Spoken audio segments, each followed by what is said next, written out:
Good day or good evening. I'm Dick Fisher with my co-host Ken Miller. Welcome to Creation, Genesis, and Origins.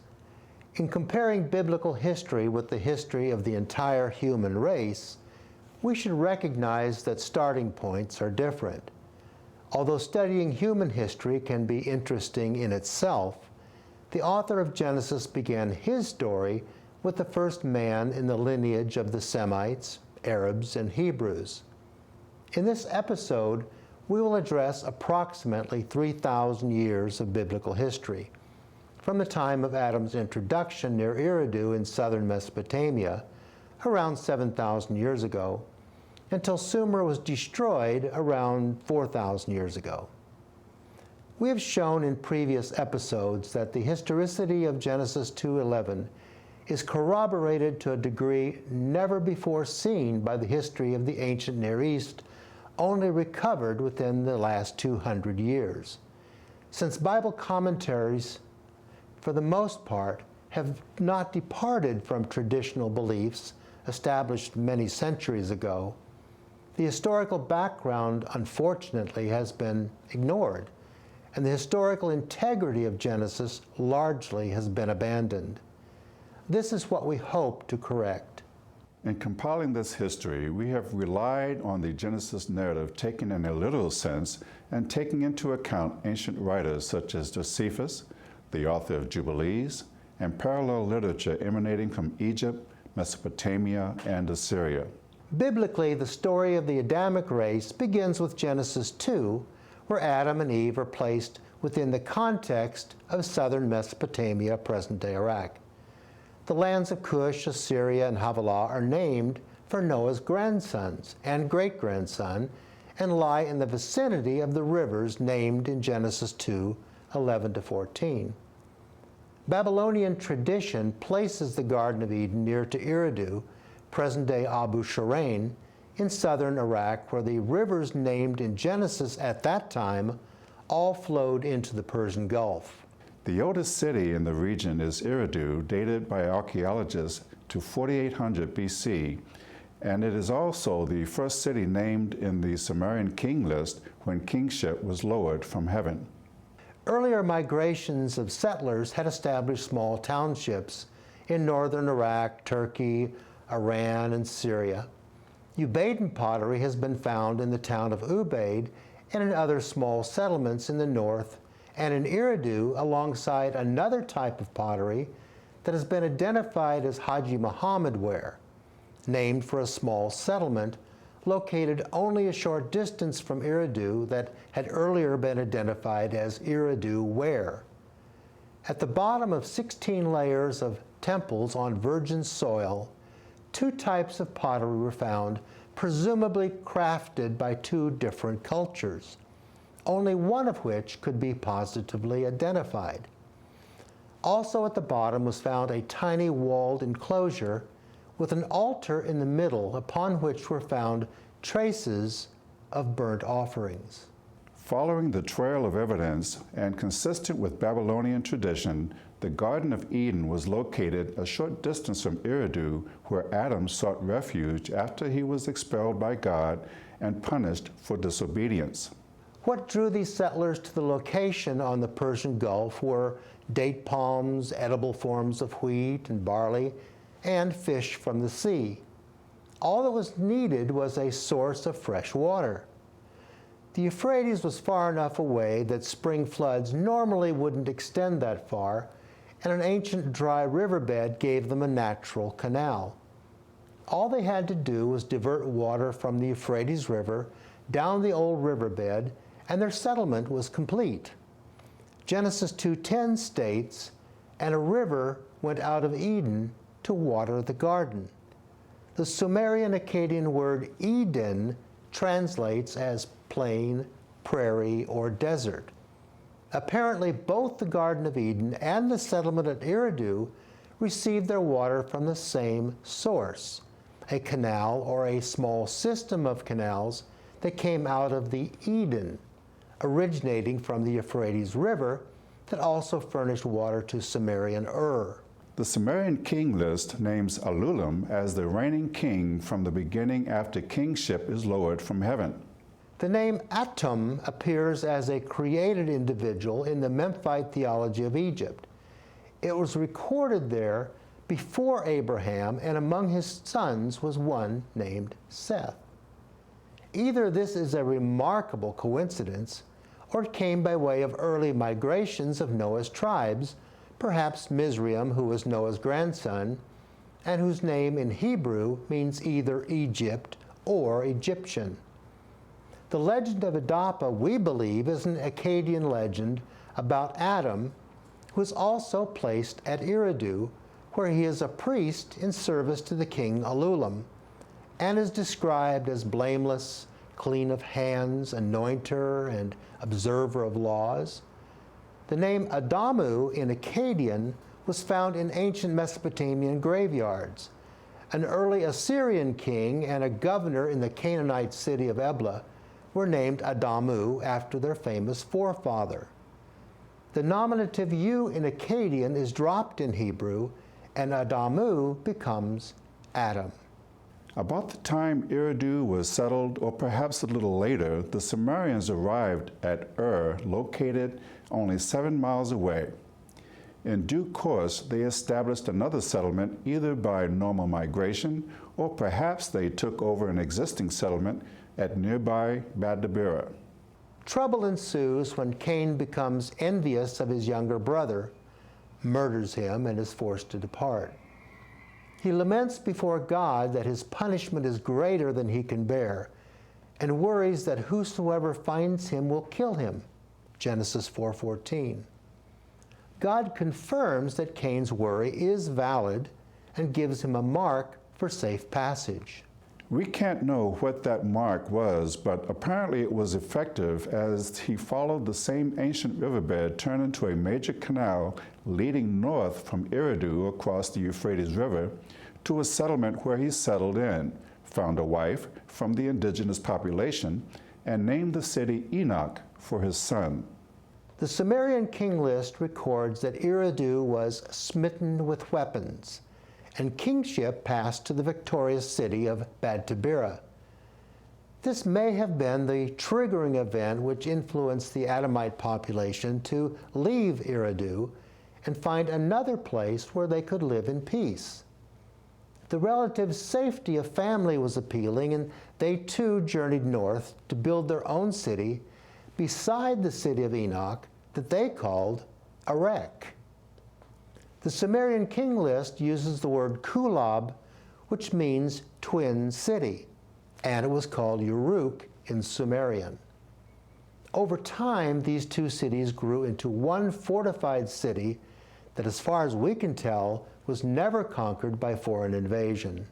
There are numerous clues to help us place the entirety of the Genesis 2:11 events from Adam to Abraham within the historical framework of the era of Sumer and Akkad from a little earlier than 4000 BC to 2000 BC in southern Mesopotamia, when Sumer was destroyed and Abraham left for the land of Canaan. To cite some examples, the legend of Adapa contains many commonalities with Adam of Genesis, and Adapa is placed at Eridu, coinciding almost exactly with the location of the Garden of Eden as described in Genesis 2:10-14. Other clues are obvious to one who has studied the history of the ancient Near East, and some are more subtle. The en prefix in Akkadian and Sumerian means king. The Sumerian king list contains many names of kings who bear the prefix, which combines their name with their office. And Adam's grandsons, Enoch and Enosh, reflect this also, meaning they were kings in their respective cities, Enoch and Erech.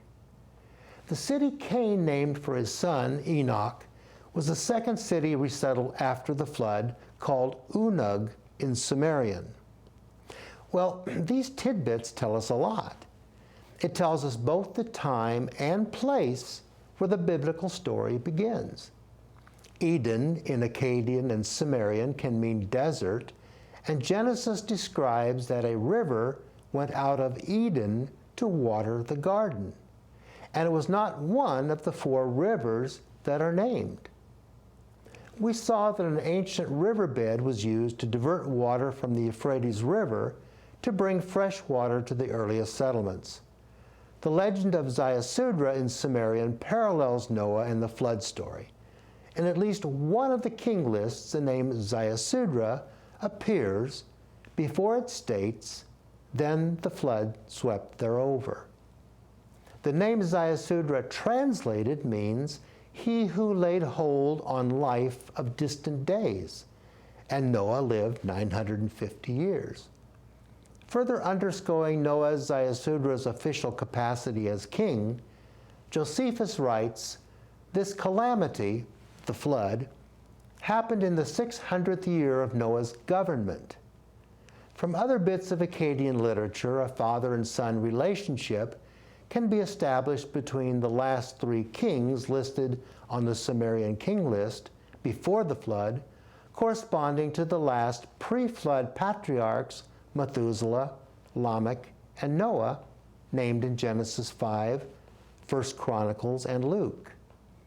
The Mesopotamian flood stories in both Akkadian and Sumerian contain many words and phrases also found in the Genesis narrative.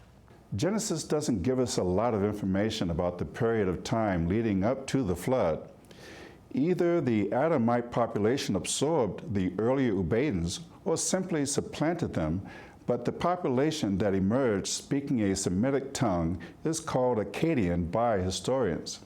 Although the Sumerians believed in a pantheon of over 3,000 gods, the Akkadians put their faith in a triad of Elu, the father god we also see as Anu, Ea, the water god, god of wisdom and creator of mankind, and Enlil, whose name translates to Lord of the air, breath, or spirit. As contact developed over the years, the Akkadians became influenced by the more culturally advanced Sumerians, and also began to adopt Sumerian gods to which they gave Akkadian names. Inanna in Sumerian became Ishtar in Akkadian. The Sumerian sun god Utu was adopted by the Akkadians as Shamash, still the word today for the sun in Hebrew. Idol worship too figured in, and decadence increased as the Adamite Akkadians slowly declined from a population that once called upon the name of the Lord during the time of Seth, to one whose every imagination of the thoughts of his heart was only evil continually, it says in Genesis 6:5. Although the close-by Sumerians may have been the catalyst for this slide into moral depravity that led to the flood, they were not the primary target of the flood. Those who came from Adam were accountable, and the flood was intended for them. In the intervening years from Adam and Seth, when men called upon the name of the Lord, to the time of Noah, when evil filled their hearts, the sons of Adam not only failed to fulfill God's plan, they slid gradually into moral decay. Only the righteous Noah and his sons were preserved by building an ark and riding out the ensuing flood with an entourage of animals, although a few Sumerian boatmen on board remains a possibility. Josephus mentions companions who feasted with Noah at the end of the voyage. One of the companions may have been the boatman, Puzar Amuri, named in the legend of Gilgamesh. The writer of Jubilees also included some valuable information not found in Genesis. In addition to the patriarchs from Adam to Noah, he also gave us the names of the wives and traced their immediate ancestry to other members of the Adamic family tree until he got to the sons of Noah. And there he listed names unlike any of the Hebrew names who were wives to the pre-flood patriarchs and gave no clues where they came from. We can only surmise that the wives of Ham, Shem, and Japheth came from the indigenous population, perhaps from Sumerian families. This intermarrying would have the effect of reducing lifespans, as the righteous line of Noah, some of whom lived over 900 years, had children by wives who did not share the same bloodline. And the lifespans of their descendants grew shorter and shorter over time, as recorded in Genesis. Shem's wife must have come from outside the family line, reflected by her non-Semitic name.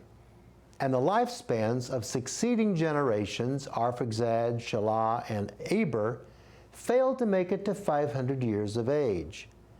The next 5 generations did not see a 250th birthday.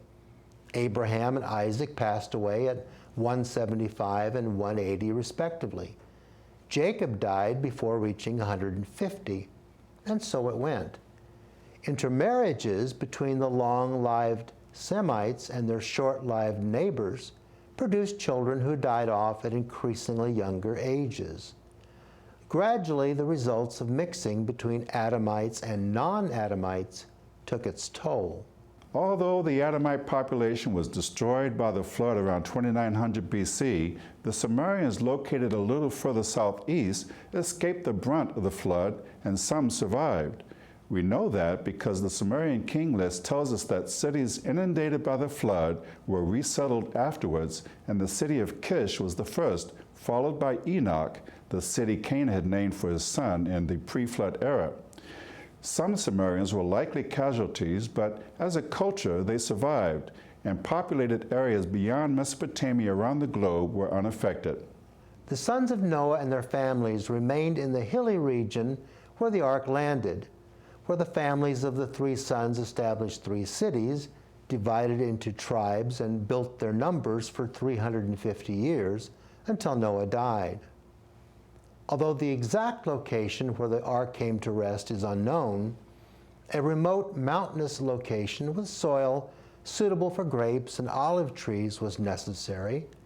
Also, the availability of copper ore was essential, from which they could fashion swords and perhaps protective armor necessary for their own defense, and to carve out their own living space in some areas that may have contained potentially hostile indigenous populations.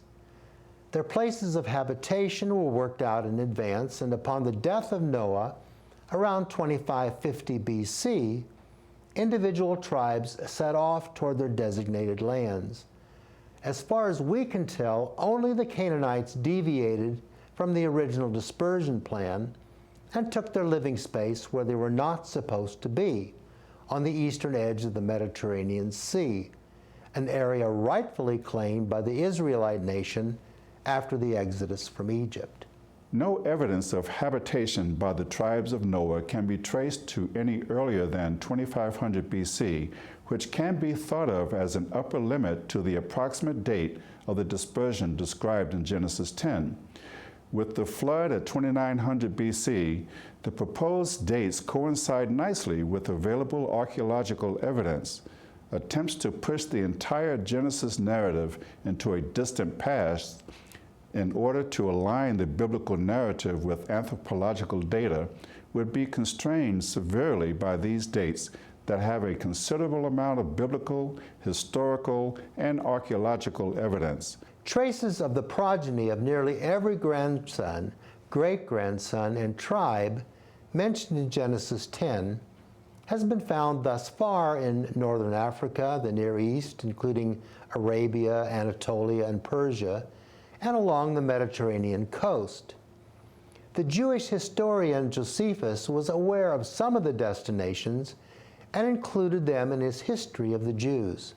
Josephus knew the locations of many of the tribes that set off to settle new lands about 4,500 years ago. Others have been found by modern researchers. Japhethites headed north, and west Hamites settled in parts of North Africa, while Semite tribes took parts in Arabia or remained in or near Mesopotamia. Asher established Assyria. Elam went to Persia. Egypt was home to Mizraim, Canaan to Judea, and so forth. Any textbook on anthropology would quickly confirm that the sum total of the world's population didn't come into being within the last 4,500 years. Even Josephus was aware that the world's population consisted of far more than Noah's progeny.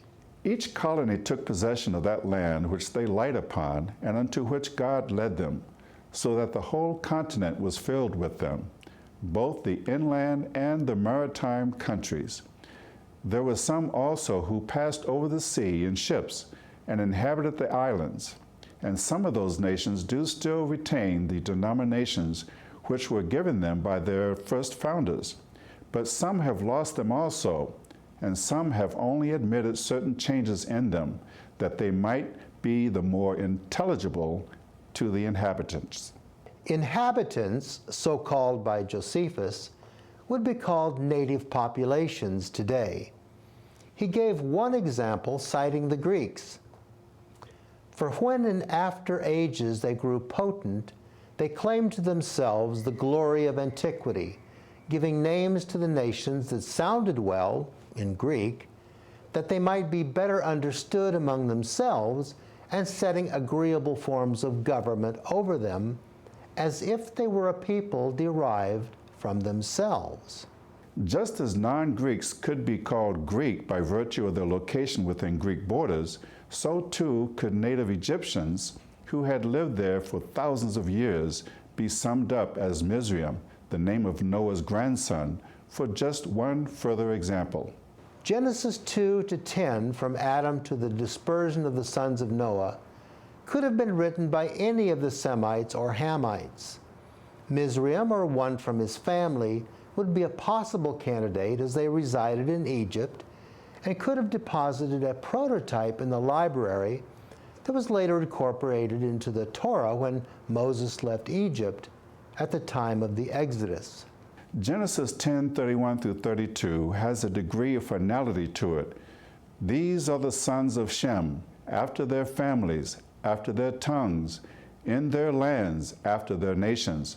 These are the families of the sons of Noah, after their generations, in their nations, and by these were the nations divided in the earth, land, after the flood. Genesis 11 starts a new thought, likely from another source. This source had to have come from the line of Arphaxad and Abraham, as this is the line affected by the event at Babel. As a practical matter, spring rains combined with snow melt perennially threaten the cities located near rivers. English traveler James Wellsted visited Baghdad in 1831. In his book, he wrote, "Then the waters of the Tigris started to rise on 12 April of that year. In the few preceding days, heavy rains fell, and the weather was dark and overcast. The streets, now impassable, were filled with mud, and walking in them became impossible. On the night of 20 April, the river basin rapidly filled with water. The river banks broke, and the water overtook the bigger part of the city, sweeping away more than 15,000 of its residents, including many of the different ages who had been struck with the plague. Many of those who died in the flood had saved the lives of their sickly loved ones, only to face their own fate without making the slightest effort to escape. From the time of the water's first lurch forward until it subsided, the greater part of the city's homes had deteriorated, with their foundations collapsing a few hours later." As part of the effort to prevent frequent flood damage, a canal was built to divert excess water from the Tigris into Lake El Tartar in the late 1970s. There was no such technology available 4,500 years ago. The best they could do was to build mud brick platforms in the center of the cities where city dwellers could seek refuge and avoid drowning when the rivers flooded, as they did repeatedly. Having made recurring observations of the stars at night, and the 7 planets were seen as wanderers and must have been moved around by unseen forces which came to be associated with gods who must have been responsible and lived up there someplace. Climbing atop the platforms to save their lives also brought them closer to the gods. Thus the association was made. Atop the mud brick platforms, ziggurat construction projects began in each major city in Mesopotamia. Plans were drawn up, kiln-baked bricks were used where support was needed, and sun-dried bricks were suitable for the fascia. Tar and reed mats cemented in the bricks into place. Cut stone was imported for the temple areas decorated with lapis lazuli. These were supposed to provide dwelling places for the gods where they could come and retreat and draw closer to the people. The author of Genesis recounted a particular incident that occurred in one of these cities, that was Babylon. In the construction phase, a monument of futility slowly grew brick by brick, intended to honor the local city god. Whether the god in question was Anu, the father god, or Marduk, the supposed son of Ea, cannot be determined, but it was the same God who spoke with Adam and banished Cain centuries ago, who upon this occasion made both his presence and his dissatisfaction known. In previous episodes, it was pointed out that descendants of Shem largely took up residence in Mesopotamia, Arabia, southern Turkey, Syria, and Lebanon, indicating that the scattering from Babel was narrowly confined and languages associated with them are all part of the same basic language tree, with the kinds of subtle changes in dialects we would expect from centuries of separation. Many miles between settlements and the added language elements from other nearby populations. The confusion at Babel, we can conclude, was sufficient to cause this particular band of Semites to terminate their ziggurat construction project and tend to matters of more importance to their long-term survival, living at a dangerous time when they were surrounded by warlike nations such as the Elamites, Gutians, and Assyrians, who were always eager to sack neighboring cities, seize their food, steal their treasure, and enslave their women. Against this backdrop of war and turmoil in Sumer, it is easy to see the necessity for Abraham's departure from Ur toward a promised land. That is, a land promised to the descendants of Shem, but occupied at that time by the cursed Canaanites. In preceding episodes, we have tried to emphasize the historical nature of the first chapters of Genesis. It wouldn't have been possible for Adam to have fathered the entire human race due to his late entry, but we hope that bit of information is not too unsettling. We're not responsible for the facts of history, but we do feel an acute sense of responsibility to report them as accurately as we can, in the hope that we have given you a few answers and corrected some misinterpretations that have plagued believers for many centuries. In the concluding episode, we will take a look at the King James Version and see that misunderstanding 2,000 years ago led to mistranslation 500 years ago that led ultimately to the misinterpretation we're burdened with today. As always, thanks to my co-host, and thank you for watching.